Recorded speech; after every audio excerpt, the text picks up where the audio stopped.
sometimes you say things that totally ring my chimes and give me goosebumps all over my body. And this is one of those paragraphs. Imagine a wheel with a hub and huge spokes and a huge perimeter. It's a very big wheel, maybe big as your world. The feeling at the hub of the wheel, the thoughts are all around the outer edge.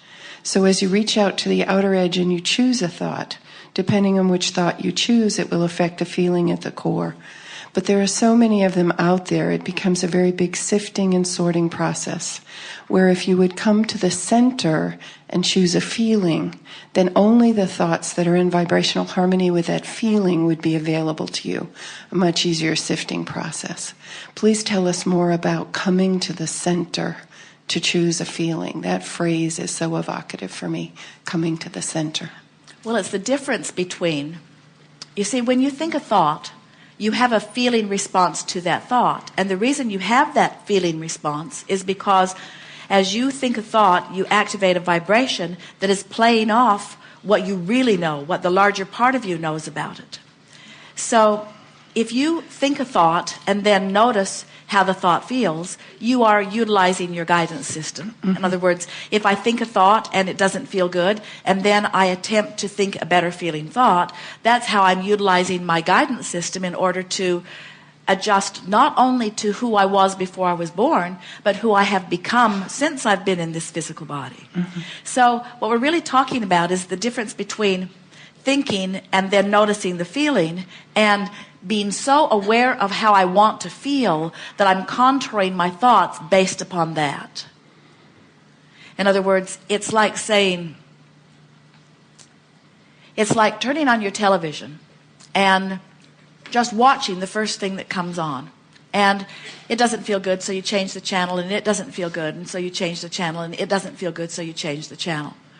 Or saying, I think I'm going to try to find something that feels good on television. So you're looking for something that feels good rather than having the experience and having a knee-jerk feeling response to it. It really is a subtle difference, but it's worth talking about, isn't it? It is.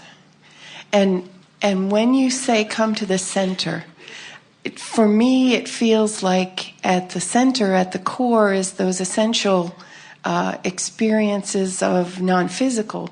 The feelings of excitement and joy and bliss and peace are in the core. They're the essence of who we are. So it's like being conscious of coming into alignment with who we are. It is, and the more you actively feel your way along, the more you will be in a place where you will be making choices from better and better feeling choices. The reason that we are deviating a bit from that wheel picture is because those analogies, while they are valid and accurate, give you a little bit of a distorted point of view, in that it's saying to you, get to the center where you feel good, and then all of your thoughts will be attracted to that good feeling. And many would say, well, that's much easier said than done. I just put my boat here in the river, and I am where I am, and I can't get to the center of that wheel right now. I want to follow my bliss. I just can't find a thought that's anywhere near bliss. And so the trek up the emotional scale, or the awareness of the river, is a more forgiving analogy.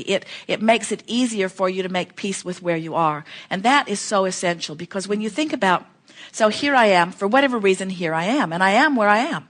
I am where I am. And so you hear Abraham say, well, you want to feel good, and you say, but I am where I am, and as much as I want to feel good, I don't have access to those good feeling thoughts.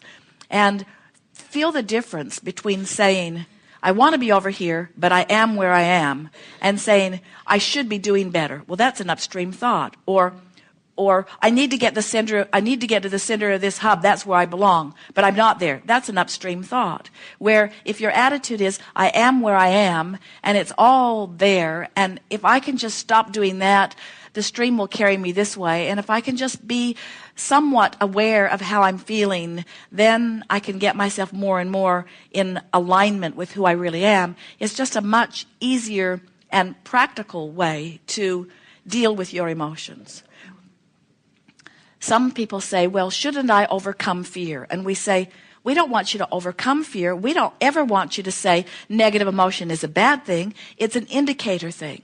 So when you understand that your emotions are indicators, and then you're proud of yourself for utilizing your indicators effectively, now you can go out into the world and be where you are, no matter what the subject of your attention is, and guide yourself to where you want to be. Where if you are vigilant about and really guarding your thoughts and wanting to have only pure positive energy thoughts and never think a thought that gives you any negative emotion, now in your guardedness you automatically turn upstream. Think about how that feels when you say, oh, well, I've been meditating and I've got my energy cleaned up and I'm feeling so much better than I used to feel, but those people at work are so negative, so now I must isolate myself from them, or now I just can't call my mother. She brings me down every time. And we say, so then you're trying to control conditions. You say, I will control the conditions of my life so that I can control my emotions. And we say, we don't want you to control your emotions. We want you to feel for your emotions. We want it to matter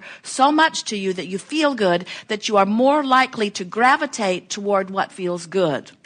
Because most people, even with all of the blabbering we've been doing for a while, most people would rather be right than feel good. They'd rather get on the right side of some law or rule where most people agree than they would feel good. They'd rather face reality than they would feel good. And we say it's a whole different mindset. Deliberate creation is not about facing reality. It's about observing reality and molding reality. It's about knowing what I don't want so I know what I do want. And then it's about using my guidance to move in the direction of what I do want. Good. Yes, indeed. Yes, indeed.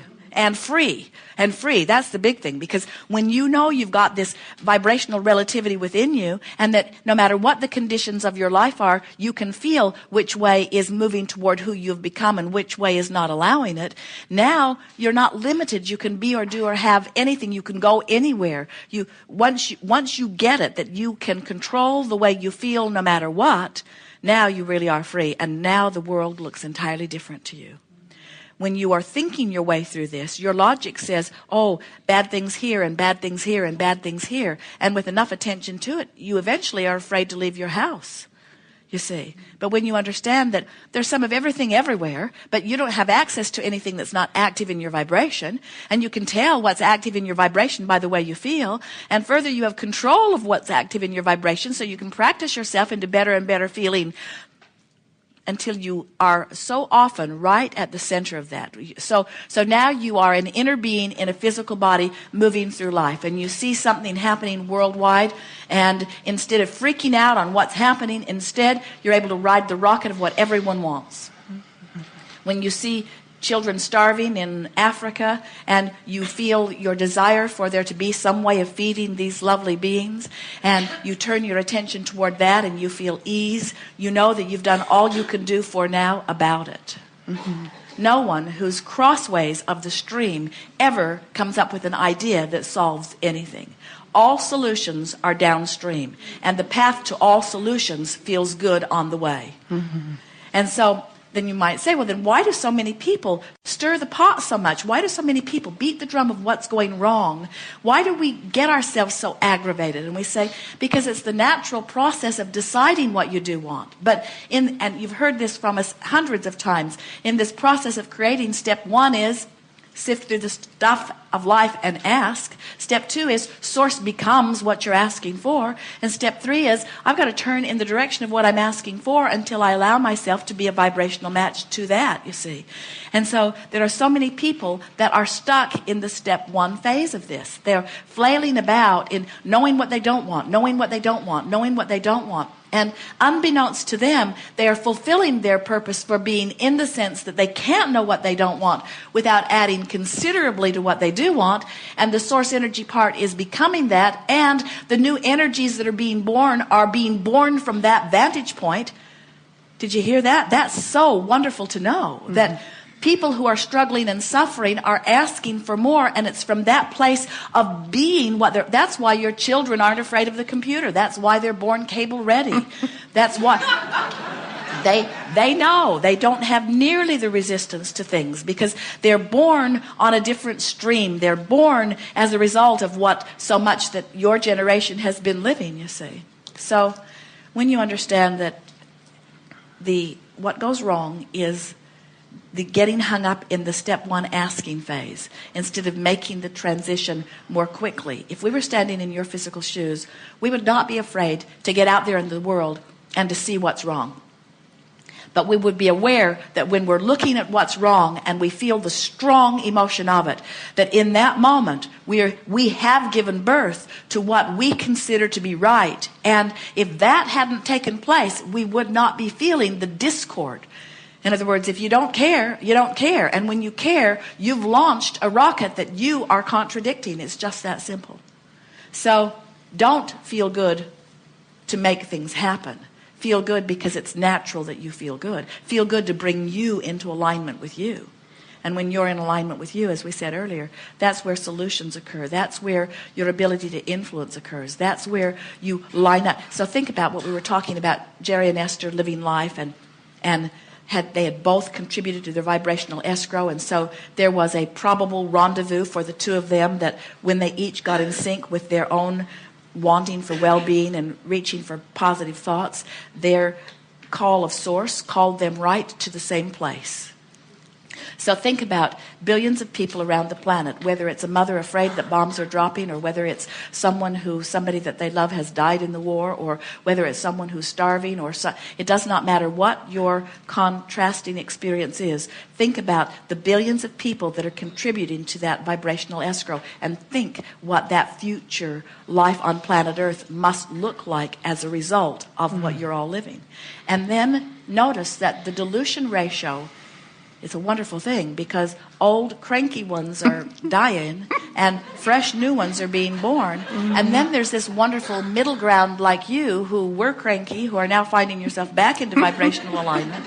So the dilution ratio of well-being, and further, even if you weren't deliberate creators, even if you weren't attending this seminar and paying attention to your guidance system and coming into alignment, every new one that's born, that's their tendency. In other words, it takes quite a long while before that's trained out of them in most cases. It takes a severe situation for that love of life to be dampened. And so our point is that the well-being is so secure, that the continuity of your planet and the expansion of the universe is so secure that it is not in jeopardy at all. The only thing that is in jeopardy is your living of life now.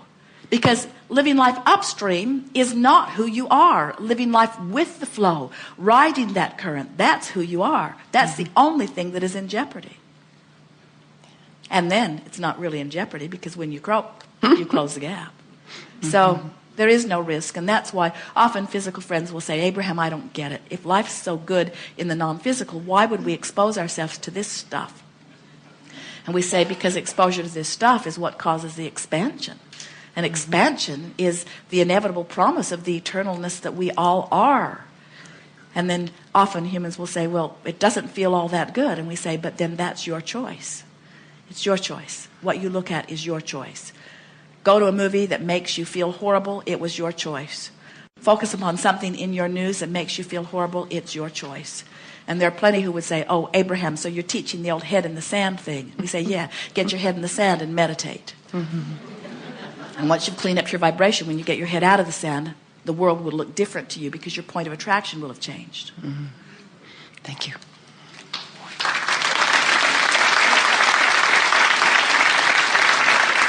Stand if you think it's you. We're pointing at several people at the same time. Stand up if you think it's you. Not you. Yes, you. It's the only way of sifting it out.